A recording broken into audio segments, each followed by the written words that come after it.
Voilà, bonjour à tous, bienvenue sur Via Alba. Nous sommes au Private Days Jeannot, organisé par Marina Yachting Center ici à Ostende en Belgique.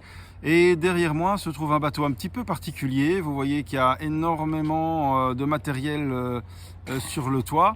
On va découvrir ce que c'est dans quelques minutes, grâce notamment à Xavier Royot. Merci, à tout de suite. Donc il s'agit d'un Merryfisher 695 Sport. Qui appartient à la société Maï, et on voit ici qu'il est Maritime Autonomy. On va découvrir ce que c'est dans quelques instants. Donc aujourd'hui on a à bord d'un Jeannot Merryfisher 695 Sport série 2, mais qui a été changé en motorisation électrique. Donc on voit derrière que le moteur hors-bord n'est pas un moteur normal de combustion, non, c'est un moteur hors-bord électrique, la marque anglaise Radmarine.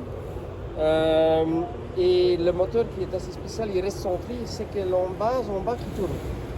C'est un peu comme sur les moteurs Mercury V12. Donc on a changé ce bateau pour l'entreprise belge qui s'appelle Maï, qui est à son 3e projet actuellement. Le premier projet, c'était un voilier qui a traversé l'Atlantique en autonomie, sans intervention humaine. Le deuxième bateau, c'était un bateau drone Zodiac.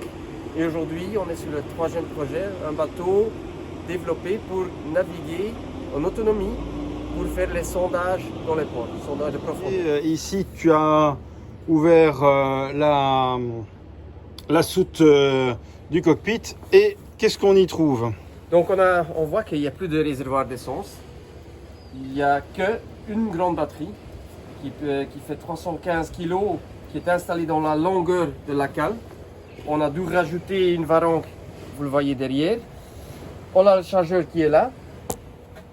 On a aussi un système de radiateur pour refroidir le moteur, qui est plutôt à l'avant du bateau, qui fait en fait circuler de l'eau de refroidissement autour de la batterie, le moment où la batterie serait très chaude.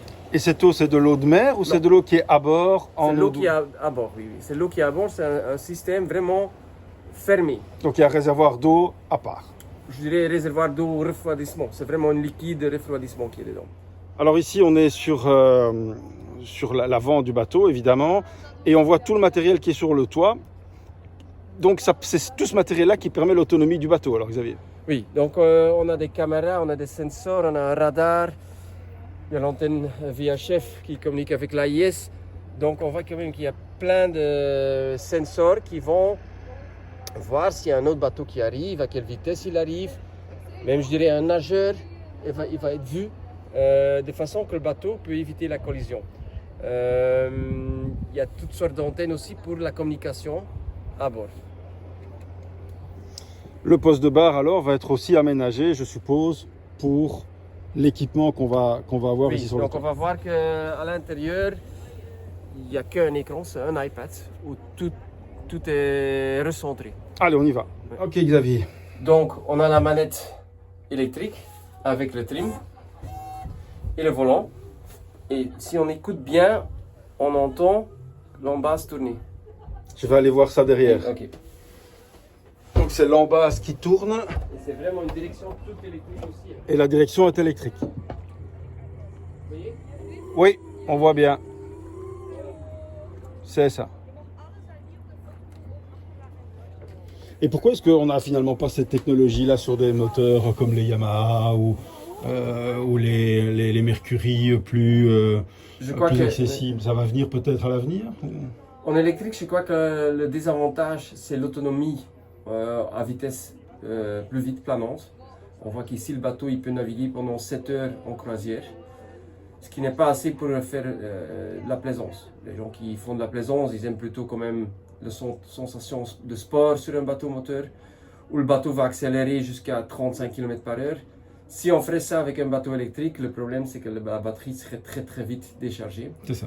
On voit d'ailleurs aussi que la motorisation ici, elle est assez limitée en puissance. C'est à 40 chevaux pour l'instant. Je dirais que c'est à cet instant-là vraiment pour les bateaux commerciaux et pas pour les bateaux de plaisance. Alors ici, à l'intérieur de la timonerie... Ici, c'est vraiment la centrale Navi. Ils ont mis deux systèmes parce que c'est en développement. Et les deux systèmes marchent ensemble pour... En fait, c'est des ordinateurs qui connectent tous les sensors et qui font faire les décisions pour que le bateau puisse naviguer en autonomie.